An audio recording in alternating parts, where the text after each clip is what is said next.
The inner child, creative, pure, light essence, fun, joyful, sparkly, has life happen. She doesn't know how to protect herself. Inner teenager is the protector of the inner child. The inner teenager will often be angry, will often be manipulative, insecure, all these things. Welcome to the Empower and Evolve podcast, a space where we will explore topics ranging from mindset to career to business, energetics, spirituality, cyclical living, and beyond. I am your host, Kat Tunnyberg. I am a mindset coach and integrative practitioner on a mission to help you take your life from meh to magical. Without further ado, let's plunge into today's episode. Hello, my love, and welcome to this juicy episode with Honeybee Henderson. Oh my goodness, you are going to love it. Me and Honeybee really dove into what it means to move out of victimhood into an empowered way of being, how to heal your inner child, your inner teenager, and the role of your emotions, plus so much more. Like, seriously, this was such a juicy episode. But before I dive in, I actually want to tell you a little bit about Honeybee. Honeybee's mission is to inspire individuals to cultivate a profound, unwavering love for themselves. At the heart of this mission is the belief that every person carries a unique and essential key to the awakening of human consciousness. This key is theirs alone, meant to be discovered and shared with the world. Through deep spiritual work, Honeybee is dedicated to guiding others into alignment with their higher selves, helping them live fully in their truth and their purpose. I got connected with Honeybee through our mutual friend, Crystal, who has also been on this podcast episode. Maybe I'll link her episode in the show notes as well. Crystal introduced Honeybee and me in a group conversation on Instagram and said that Honeybee was coming to Golden and that we had to meet each other and how we would really love each other. And she introduced us in human design language. She was like, Honeybee is a reflector and Kat is a projector and you girls will get along so well. And Honeybee and I met up. We went for a hike together after like chatting a little bit on social media, and oh my God, we hit it off. Like, me and her speak the same freaking language. And even though we have a different lineage of work, me and her are very, very similar to what we teach, what we preach, and the work that we share with the world, which you will really be able to dive into in this episode. And you'll have lots of fun listening to us have a good time and giggle our way through this episode. Without further ado, let's plunge Welcome to another episode of the Empower and Evolve podcast. I have a very special guest here with me today, Honeybee Anderson. Oh my goodness. I'm so grateful you're here. Thank you. Thank you for having me. So delighted to be with you. So delighted to be here. And the topic we're going to talk about, healing your inner teenager. How fun. How fun. It's so fun for me because this is my 30th high school reunion. 30th, what do you call it? My 30-year high school reunion is this year. So No even way. doing this work, healing the inner teenager, has been so like relevant for my own personal life as I'm moving in this way. I'm like, wow, I really want to look back at like how I was then and how those patterns still impact me in my relationships today. So I love that. And for those of you who are watching this on YouTube and you look at Honeybee and you're like, 30 years anniversary, what? You look like you've just finished high school. thank you. One of the gifts. It's true. But let's start in the beginning, where I always like to start with my guest. Who are you? How have you landed where you are today? And I know there is so much to this story and evolution of you. Just share what feels relevant today. Oh, well, that's exciting. It's such a big question, right? How did we get here? Well, we got here through, my name is Honeybee Henderson. Let's start there. My journey inward has been I've been on an inward journey since 1995. Wow. And oh, just after I left high school, I hit my first yoga class. It's true, 1995. It was a hot yoga class in Austin, Texas, and I just thought, what did I get myself into? And the sweat dripping off and I just felt like there was something more to life that I hadn't really looked at before. And yoga was really my gateway into my own inner world. Fast forward, and 20 years later, I found myself in a master's program for spiritual psychology. And that was the first look that I wasn't a victim to my life's circumstances. And I spent 2 years there just really learning about what had happened to me, my traumas, my patterns, why they had happened to me, and how that was actually supporting me in growing up and being I'm still in a becoming process like we all will be until our very last breath. But I started working with people in those years. It's been about almost 20 years ago now. I got my master's degree. And I just really I love the idea of people being vulnerable and sharing their deepest, darkest, scariest truths and being able to love them through it until they understand how to love themselves through it.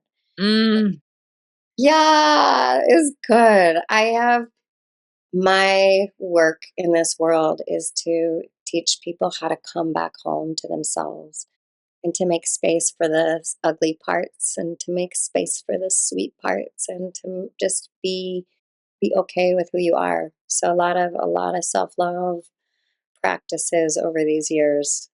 I love Yeah. that's such a beautiful way to put it all. And, especially like the holding the space for the parts of you that you are not able to love yourself yet. This is actually a conversation I had with a potential new client who I've worked with together in the past, but she was telling me some things about herself and how it's not like she's actively suicidal, but sometimes she has suicidal thoughts. And she was even like afraid to speak that out to me and say, like, oh my God, I'm about to say the word. And I just said to her, look, I'm here to hold you. I'm not afraid of your shadows. Like, I'm willing to face them as long as I need to in order for you to be ready to face them yourself.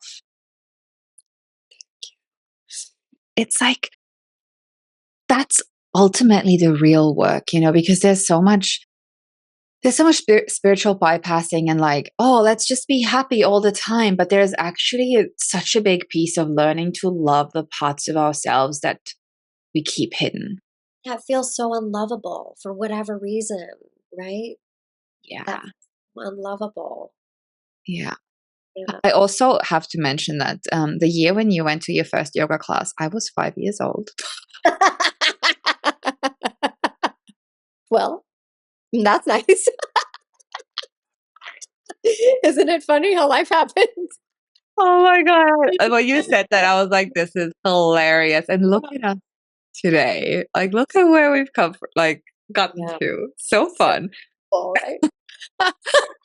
You just wait till it's your 30th high school reunion, then you'll call me and be like, okay, girl, I get it. Yeah, I know what you're talking about. Yeah. Oh, but back in the day, going into spiritual psychology, did you find that it made you kind of a bit of an outcast? Or I guess there was a big movement back then already towards Yeah. this. And even today, I'm so glad for the momentum that's taken place. But even back then, they don't like to be called teachers, but the facilitators of the program were very clear that this was going to be a movement.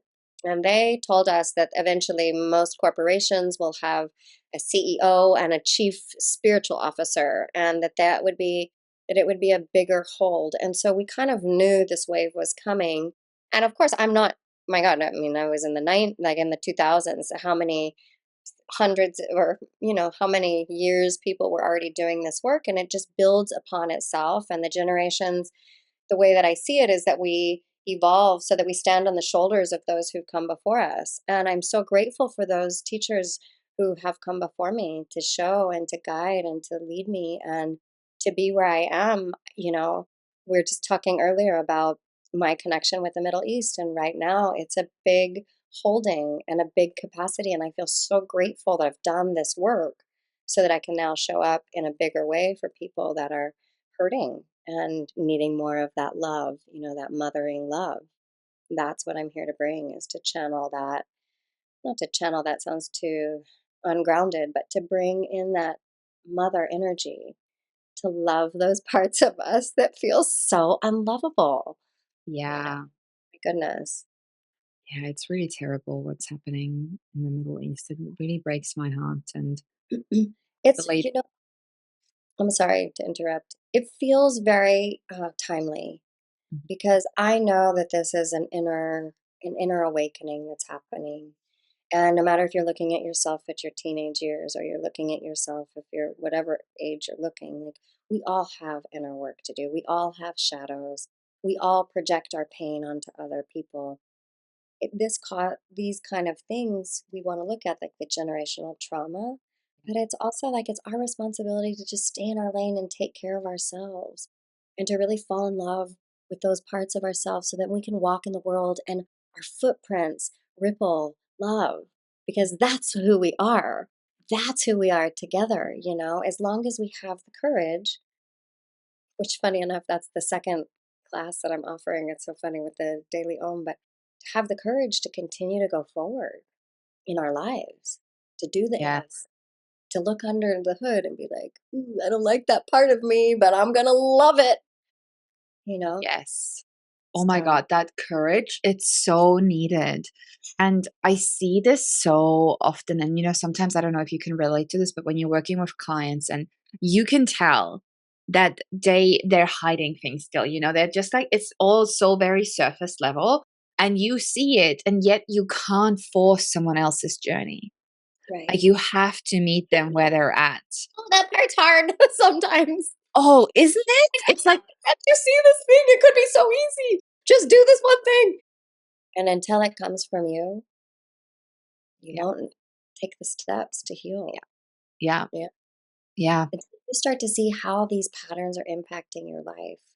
And I think this is one of the gifts of, you know, relationship, is we get to see like how we grew up and what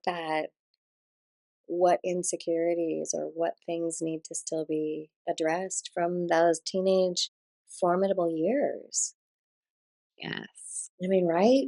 Gosh, when we're teenagers, we don't know anything. No, but we think we know everything.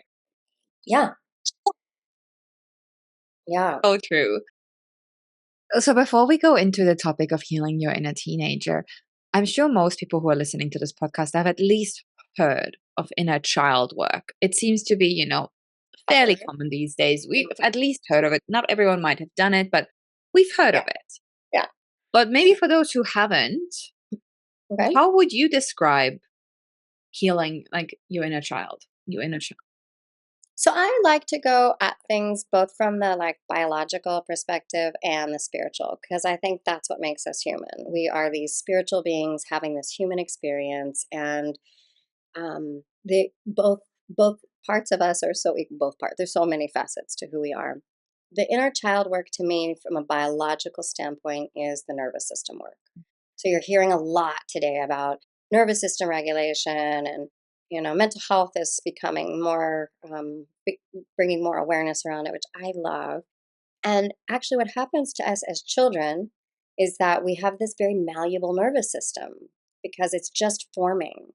And they say, like in the spiritual context, they say that by age 7, the veil drops. What does that mean?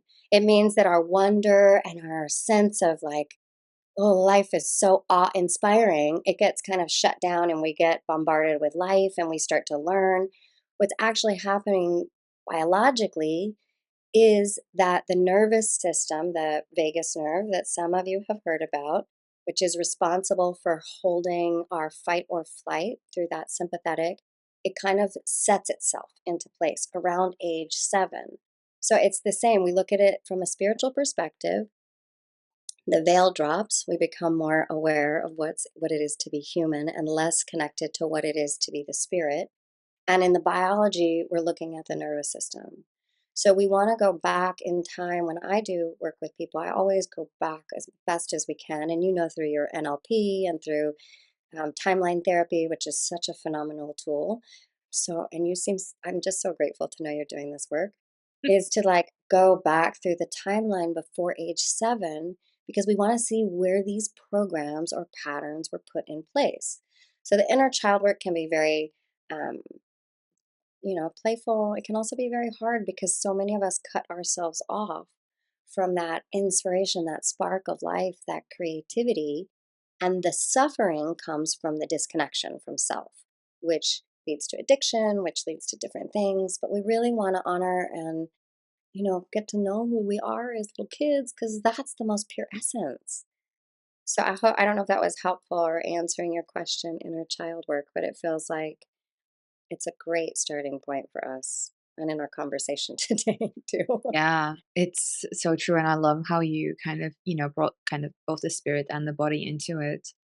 And it is so fascinating. Most of the time when I do timeline therapy work, we do go back into those first 7 years. And sometimes we go back into past lives, ancestral trauma. Like it's pretty wild to see. But most of the time, like literally 90% of the time, it's those first 7 years. And it's, I always like to think of it like as a child, you're walking around this basically this unconscious mind and you're taking everything personally because don't have the concept yet that things are happening outside of you. So you take everything personally. So, for instance, if your parent is angry and you're the only other person around, then you make it mean that you are the one who is making your parent angry. Hence, you're not lovable. You're not good enough. Like la la la la. It's And you be it's also such a misunderstanding because a yeah. little 7-year-old mind doesn't have the consciousness or the capacity to understand what's actually happening, right? Exactly. Mhm. Exactly. And then you make it mean all these things about you. And then you just recreate those programs. You start to go through your life. And the more you believe the thing, the more you're going to look for things outside of you to prove that belief to yourself. So you're just like programming yourself with this belief that was never even the real truth because back then you just weren't able to even comprehend what's Yes. truly happening. Yeah. Yeah. Yeah. It's These such, little innocent beings. Eric Erickson, he's a psychologist that I really like his work. And he talks about the developmental stages of humans, and he goes all the way through from birth to death.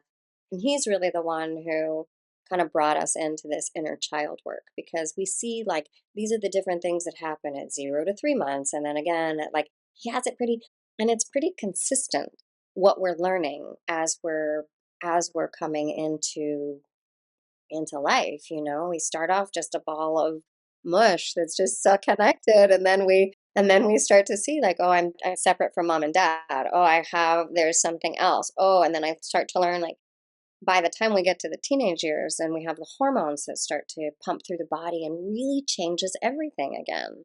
So we have those little stages like 0 to 7, and then again around 13 to 17. And then for men too, but more awareness around women when we go through perimenopause. And through menopause, it's a very similar, um,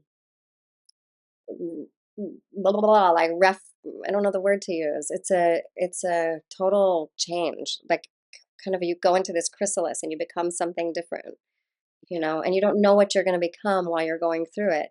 So those are the stages that I'm really interested in. Like, okay, let's just check out who are we throughout these changes? absolutely. Yeah. I really love that. And how did you then find yourself from working with the inner child and doing that work to then being like, oh, but I actually want to work with my inner teenager and heal my inner teenager? Like, what was the bridge that led you from A to B? That's a good question. I, I think this is just in working with my own, what's happening in my life, and then working with a lot of different women, some men, but a lot more women. And we want to look at how we relate to anything. And relationships are the number one um, experience that I see for growth.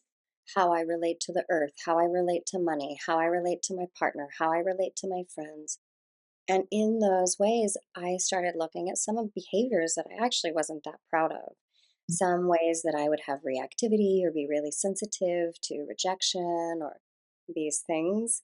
And, we want to trace it back. And I can see the patterns that were lodged into my consciousness when I was in high school. And high school was hard for me.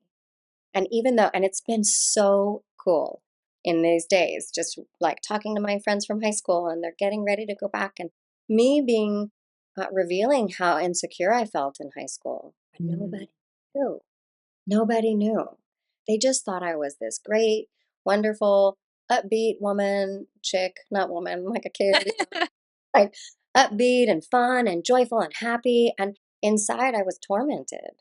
Inside I was insecure. I felt so so left out, so rejected all the time. I was the girl who was friends with everybody in high school. And not because I just wanted to be friends with everybody. I just didn't want anybody to feel as lonely as I felt. Wow. So I wanted to make sure that everybody felt seen and loved, and but that created a lot of codependency, right? And codependent, what we learn is that what you feel about me is more important than what I even know about me. I make what you think about me, I make that my reality. And if you're happy, then I must be doing something good. It's like you're saying earlier. Or if you're unhappy, then I must be really unlovable. And how many moments of my teenage years I felt so unlovable. And I didn't have a home where I was encouraged to be creative or I was encouraged to be different. I was very like, there was a very like a strict path for me. And if I didn't follow it, or if I fell off, then I wouldn't receive love. So I was manipulative, I was hiding, I was lying, I was just trying my best to be who I am. Now, 30 years later, I'm not that person anymore, but I can still see some of those remnants in my relationships, and I can feel it more insecure the way that I speak to myself sometimes, that I still have this voice that I have to combat that's like, oh, you said that thing, that you shouldn't have said that, or there's just like this critical voice. And in my training, thank God, since 1995, in my training post high school days, I began to learn to connect to the witness who just neutrally observes, who has no judgment, there's nothing I can do wrong in her eyes. And the more I do this inner work with this inner teenager, I'm kind of like welcoming her. Maybe we'll do this at the end of our call because I have this really beautiful process where we have a sacred fire in the heart and I just welcome all these little parts of myself. Like she's so welcome, that part that's so insecure and so afraid and so desperate for love. But my job is to love her, to give her the security, the encouragement, the love, if I can't do it, nobody else can do it. So, one of the things that I like so much about the work and something that I learned at University of Santa Monica, is where I went to school, is that they always said it's not the issue that's the issue, it's how you respond to the issue, that what's important. And I think that's always a key for us to go in. We look at how we respond or react to something. And I think that that was a big piece for me in learning to work with this inner teenager. The inner child, creative, pure, light essence, fun, joyful, sparkly, all these things, has life happen. She Mhm. doesn't know how to protect herself. Inner teenager is the protector of the inner child. The inner teenager will often be angry, will often be manipulative, insecure, all these things, and loud because nobody's been protecting that little girl, Mhm. that little boy. So the inner teenager takes on this role like, it's my job to be the protector. And then as we do the work, we let the teenager off the hook too. It's not her job. Yeah. Bring in the conscious, adaptive adult to do all that work. So I don't know if I answered again, but I can go on these like meandering. So I love the sound of this, and I love what you brought in, like the visualization of, the child being this innocent, beautiful being, and then the teenager stepping in. And I believe we see this often in kids who had to grow up way too fast, like who had to step into that role of fathering, mothering themselves or their siblings, and then had to become this protective energy. But then if we start to look back and if we like bring in a different lens and we ask, like, can we really expect that from a 10-year-old? Like it's like, no, we can't. But it's at that point, it's what needed to happen. And I feel like something that you mentioned that is so important is that lens of neutrality. Instead of like judging for what happened in the past or who we were or what our parents did or whatever, that's all in the past. We can't change the past. And there's no point in saying it's good or bad or terrible. Like, yes, there can be things that could have gone differently. But what if we just shine that lens of love again onto it? Like you said earlier, like just really allow it to be recognized that everyone did the best they could with the resources they had at that given time. And that's not to negate the feelings. Mhm. So I also agree with you. And in a space of love, we can actually make changes. When we are trying to fight ourselves and to be like, I don't want to feel that anymore. I want to cut it's a big thing of like, um, anger's bad, or it's Mm. not. Anger is actually super informative to the body. It means a boundary's been crossed. But when we don't actually understand how these energies move in the body through emotions, starting from thoughts and they move into the body with these, we don't know how to deal with them. So it's just like it gets pent up, all this energy, and then we have these reactions that maybe we're not proud of. Maybe we do things that we're not really, stoked about. But we really want to make space with love to just get curious. Like, who am I? It's okay. Whatever you've got, like, it's okay. And now we want to learn new tools to be more grown up. We want to grow up. We don't want to be stuck. And sadly to say, so many of us are still stuck in our teenage years. We're just like adults that are 12 years old. You see that Yeah. often, with people who haven't done inner work or they aren't willing to look at themselves. And especially so many of us are empaths and growing up in households that weren't fostering. My home life was amazing. They were lovely humans. My parents are lovely. They just didn't, they were going in the program. And they didn't know how to foster the sensitive little beings, Yeah. creative life. Yeah. So, yeah, they did the best they could. And the feelings are still okay. They're valuable and valid. Yeah. Feelings are a true signpost. And the more we can really, again, bring in that lens of neutrality and instead of, judging a feeling to be good or bad, just recognizing that it is just what it is. It's our body's way of communicating with us. And something I learned, and I find it really fascinating, is if we allow ourselves to feel an emotion from the body, so not from the mind, but really in the body, in the moment that it arises, and just go through whatever needs to be brought up, it only takes 90 seconds to move through it. Oh, this is Mexican for yes. Did we talk about it? So I go, yeah, girl. Yeah, girl. 90 seconds. You need to watch the YouTube video to get this because this is just like a little like, Mexico. That's how I live in Mexico, but that's how we say yes. I love that.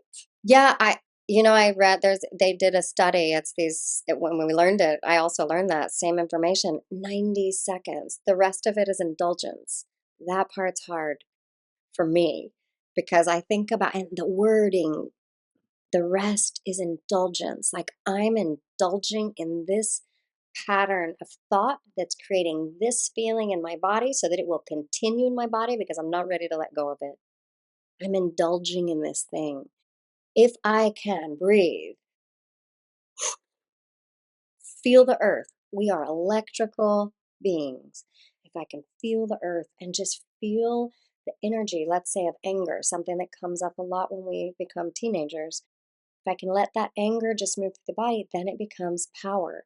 Then I can resource what did I need that didn't get done? What did I need to say? What boundary got crossed with internal or external, right? These are our guideposts. Yeah, 90 seconds. How many exactly. how many of us are that slow to connect with ourselves?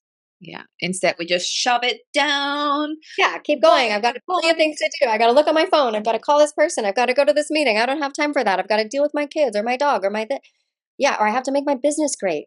Yeah. The first thing I do with all of my clients, and maybe this is similar for you, is that I get them to start walking slow.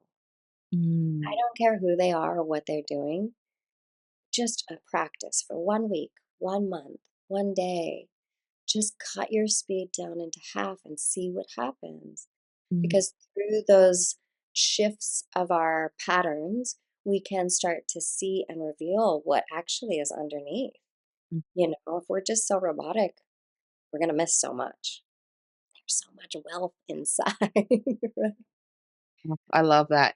I'm super in tune with my nervous system and kind of like my body's reaction. Even just you hearing this saying like for a week, just move slow, and my whole body was Yeah, just like relax, drop down, surrender.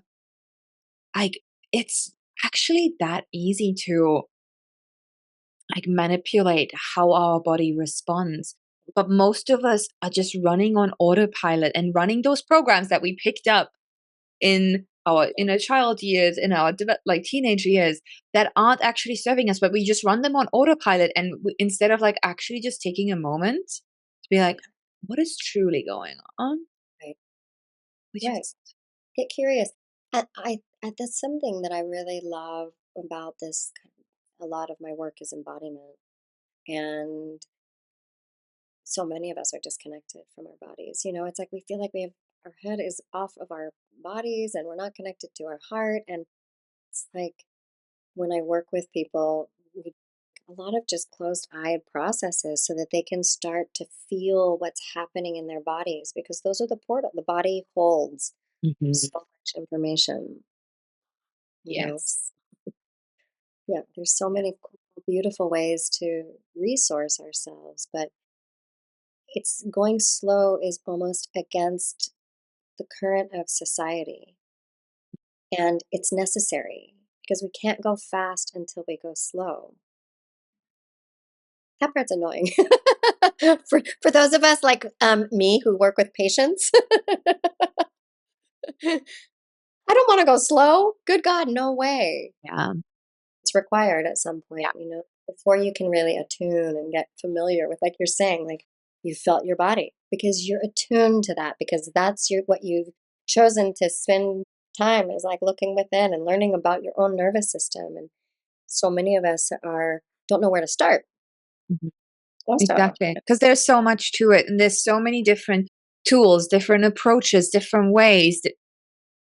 We just need to find what works for us, and what works for me may not work for you, and vice versa. And it's a journey. Like it might take your whole life, and it will take your whole life because you're going to continue to unravel, peel back more layers, add more layers. Just it's a lifelong journey. Yeah.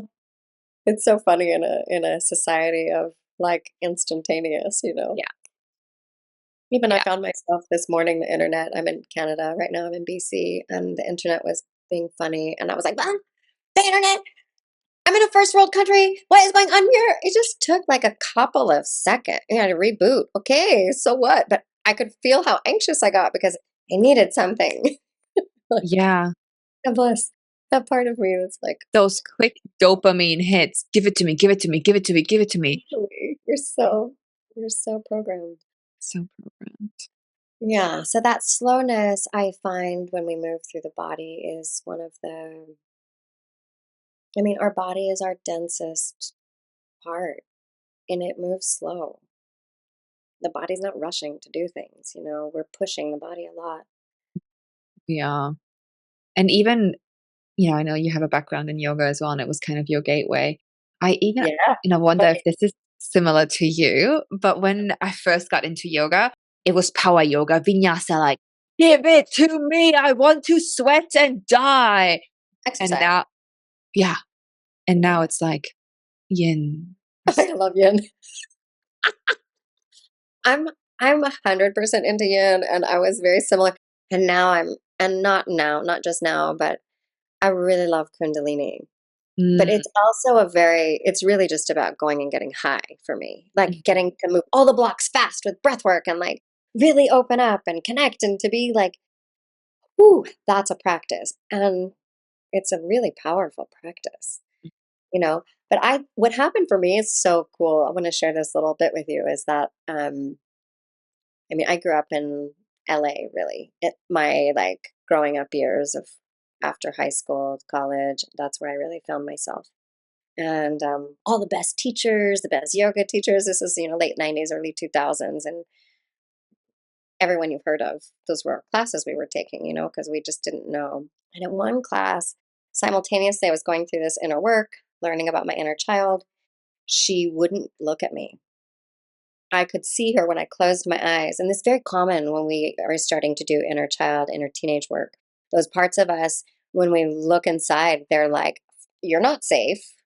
I don't trust this. I'm not coming out. And I could see myself as a little kid, but far away.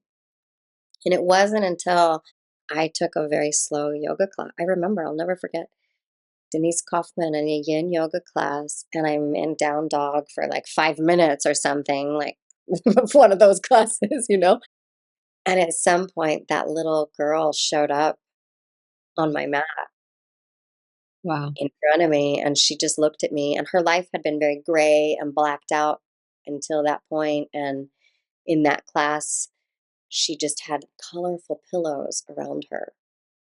And so I'm smart enough, thank God. I went home and I just bought colored pillows because I was like, I want that connection again. And I don't know how to get it, but I tried to create the environment for her to feel safe. And that's a big part of this work is getting the nervous system to feel safe enough that it feels trusting so that then it can bring the things forward that need to be seen or healed or loved.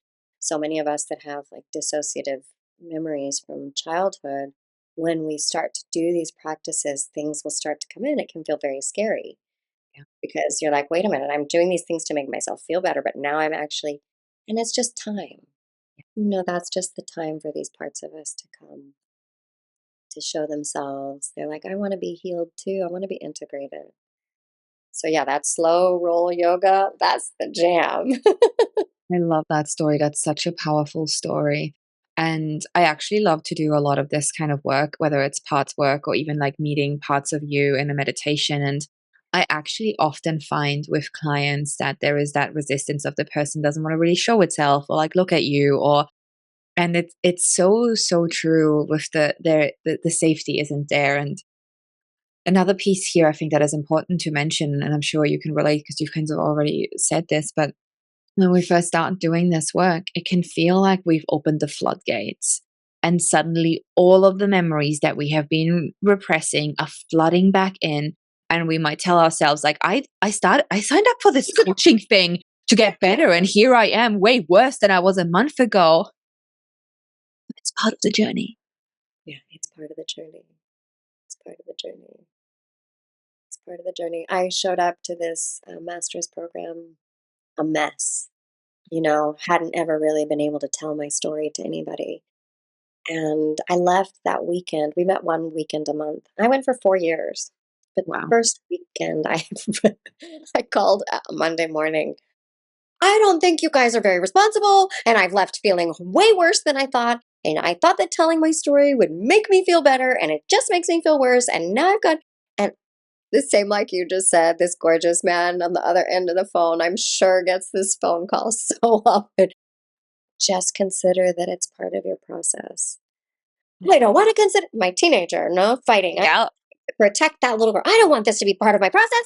This is ridiculous. And I think I have paid good money for this. And I am not going to go through this unless you do. Dun, dun, dun, dun, dun. And the guy was like, I hear you. I love you. And I know that it's hard right now.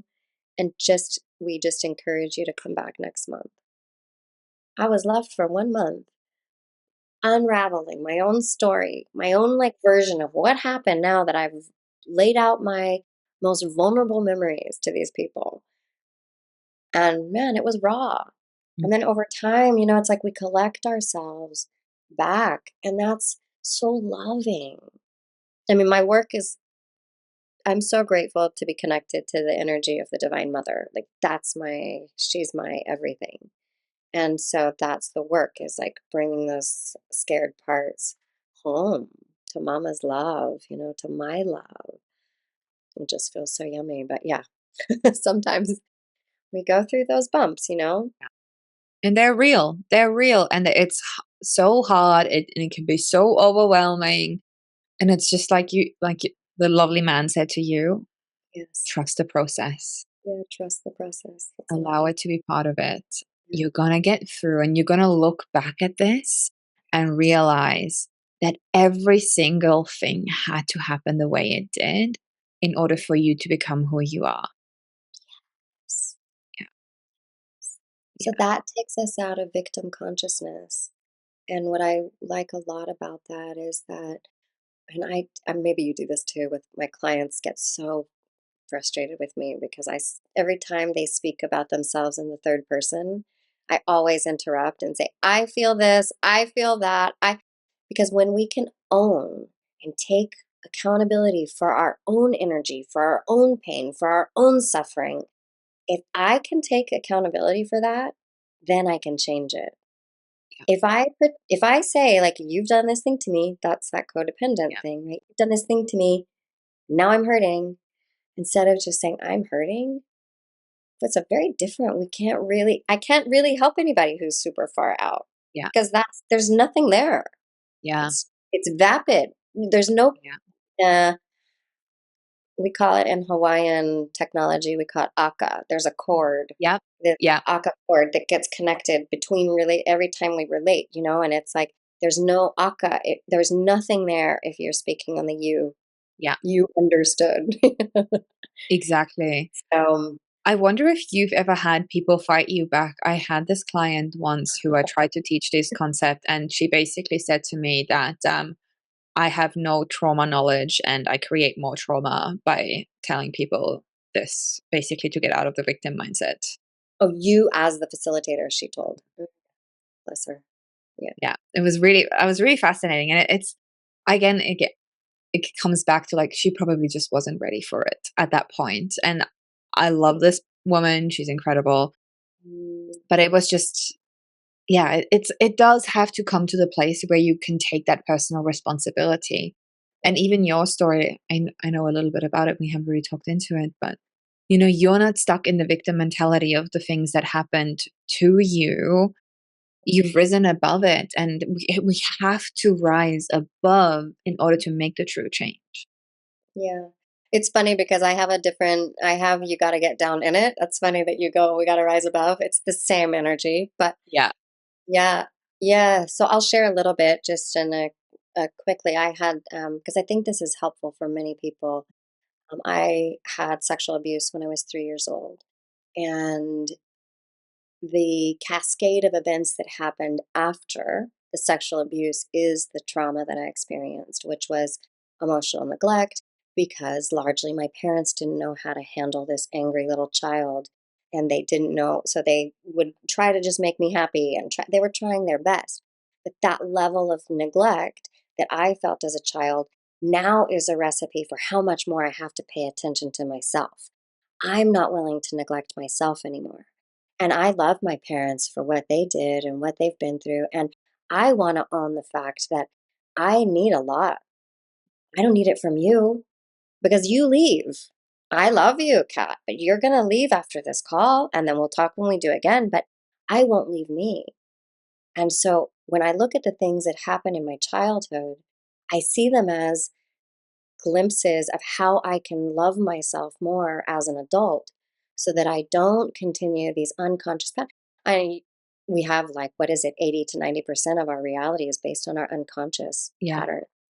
So for me, that is what people call the shadow work. Yeah. And I really find it's very helpful to have outside eyes helping, like you're pointing at this person, this woman, and you know, she couldn't have she couldn't take what you were giving her in the moment. Maybe her part of her was protecting. Yeah. We don't know. And at some point, maybe she'll open up and to see, like, wow. But my favorite freedom story Mhm. is actually from Viktor Frankl. Are you familiar with him? No. Viktor Frankl was a Holocaust survivor. He was in the Holocaust as a teenager. He wrote the book The Man's Search for Meaning.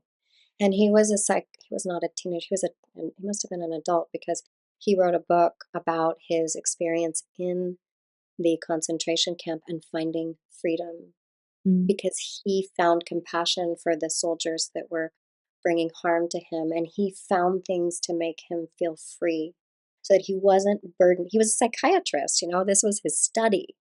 And during the Holocaust and in the concentration camps, and this is how he freed himself. And it's kind of now it's a lot of like what Gabor Mate does. Yeah. He's so brilliant the way that he took his trauma, and he has and is consistently right now still healing from also being in a concentration camp, for also being like oppressed by a peoples. He found freedom. Yeah. And I feel really, it's not an uncommon story. We go through the grit in life so that we can overcome it, so that we can help people with what we go through.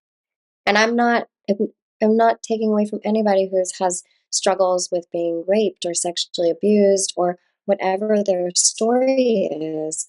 And the idea of doing this shadow work is to mine the gold, to find that brilliance that's always there. That's the essence. Yeah. And that's the gateway for that's that little girl. That's that little boy. And the teenager is the one who's kind of the guardian of that, which I think is so cool, right? The teenager helps us to get to that essence of purity. I love that. Mm. I really love this whole Yeah. conversation. It's just so powerful. And the one phrase that just keeps coming back to me that I haven't said yet is it's the darkest before dawn. Kind of like you said, like the whole, like, you got to rise above it. You got to go into the depth of it. It's going to be hard. If this is the first time of you looking back at your trauma, everything that happened to you, everything that didn't get resolved, it's going to be hard. It's going to be like heavy. It's going to feel unbearable at times, but it's really the darkest just before dawn. And you're going to get through it. Mm-hmm. I also feel like we do this work so systematically. When I'm working with somebody, I start really slow. Like, let's talk about your basics. And I really love this acronym I learned the other day is take your meds. But it's the most important things for our consciousness to evolve is meditate, exercise, diet, and sleep. Mm. So I'm not even concerning myself with your childhood traumas at the beginning when I work with you. I first want to let's get the system up and running. Let's work on movement every day. Let's work on really finding and creating a way so that when those memories or when that comes out, that you actually have built an infrastructure to support this because it's so important. And I do find, and I want to say, this is just coming right now, is that I've spent 10 years facilitating medicine work. And I really believe in the medicine, and it's one of the most powerful experiences someone can have. And it takes preparation. So many times people go into a medicine ceremony and they're just hearing about, like, oh, ayahuasca or this thing, or now the derivatives are so wild to me. But if you're not this in the ancient days, we were called initiates, and we had to have a certain period of fasting before we would ever get in the in the Essenes. They had to wait 7 years before they ever received any of the initiates. The Essenes are the people who Jesus comes from. Those were his people, his tribe around the Dead Sea. And it's like we just want to go slow so that we can unfold. Again, slow. That's an interesting Yeah. slow down. Yeah. Yes. Well, Mm, I really love that. rich conversation, my love. Oh, rich. Who would have thought? Okay. So tell us a little bit about your program that you have with Daily Om about healing the inner teenager. If people are listening to this and they're like, wow, who is Honeybee? She sounds amazing. I want to learn Okay. from her. This is I would love that. I would love to share that with you. And this kind of goes back to what you said, because and I agree with you to a point where like it's hard and it's dark and it's shadowy and it's murky. And I am always trying to make things fun. Mm, So my sweet spot is between depth and play. So we almost sometimes even have to we sometimes use drama like comedy to talk about our traumas so that we can see like we can elevate ourselves from it, which I love. And in this course, it's quite funny, mostly because I love the Daily Om. They invited me to teach this course, and I thought, how appropriate at my 30-year high school reunion. And here I'm going back to my own inner teenager and dealing with this. And, in the course, we talk about creating a safe space for these parts of us to feel okay, to come home, to speak out, to be seen. We work a lot with sound. There's one, I don't know you call it an episode, but there's like one day. I think it's a 9-day class. There's one of the days where I'm telling everybody to sing. And there I am. I'm not that great on the guitar and I mess up halfway through the class. And then I tell the people, well, editors, I think you should leave this in because this day is all about perfectionism. And because I messed up, I think it would be cool that we keep it in. And they kept that in. I So love I love that. It's just real raw and it's natural and it's like aimed to get you dancing and grooving and singing and praying and creating ritual and everything that focuses on the insecurities and the way that we relate and what pillars that we held on to as teenagers that maybe are ready for updating. it. So it's fun. It's super light. It's deep. It's all the things I love. And I'm super grateful for the Daily Om for their vision for that Amazing. platform for my wildness. I really love the sound of this. And anyone else who loves the sound of this, make sure you head to the show notes. We'll have the link to this beautiful course in here for you. Oh, Honeybee, this has been such a rich conversation. Always with you. I feel so delighted and truly grateful that you're walking this planet. What a conscious, beautiful, deep soul. Mm, right back Mm, at you as well. it's- I do have one last question that I always like to finish with. And this is kind of just trust whatever comes up with you. Just be the channel again. For anyone listening who is really inspired by this conversation, what would be your one piece of advice for them?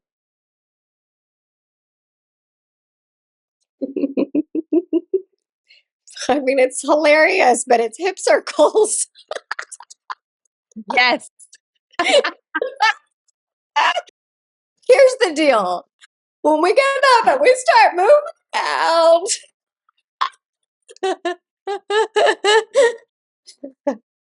we have so much energy that's in our hips. And I love how people laugh when they do hip circles. It's my dream to plant the seed of hip circles for this planet. But if we can free ourselves in our hips, literally life gets easier, energy flows, we can have more sensual connections with life, which is smelling a flower or really imbibing in that strawberry or eating that pumpkin soup on a cold day. We really can awaken our senses, and that's my prayer for all of us, is to awaken in our bodies the truth of who we are, because we are magnificent. Mm, Mm, what a mm. way to finish. So Yeah, and get your hip circles on. Grab it's super fun. I actually really love getting into the hips as well. I do it a lot in my feminine embodiment work because I notice that the women who are really deeply in their masculine, they don't even know how to move their hips. Like it's really, you can see that they think about how to move their hips instead of just letting their hips do the thing. Totally. Totally. Yeah. We got to get in those hips. One practice, but just before we leave, that I really love that will help maybe somebody with this, I hope, is I like to sit. This came to me once because I was depressed and I was sad in the mountains. I was poking the fire and I got this message, stand up. And I was like, okay, stand up. And so I stood up. And then the message was, get soft in your legs. And I was like, okay, bend your knees. And then they said, let the music move you. Mm. And I just started to feel the movement of the sound coming through my body that then started to just allow this thing to respond to what was moving inside of me. And that's been a great practice to see, like, okay, if I can be free in my hips, that means I'm free in my creativity. That means I'm free in my sensuality, my sexuality. Life is better when all of us are connected to creativity. So, Yes. Beautiful practice to be gifting to the listeners. Thank you. use it, share it, make it your own. I love you, sweet sister. Oh, I love you so much. Thank you for your time. And thank you for everyone listening. Thank you.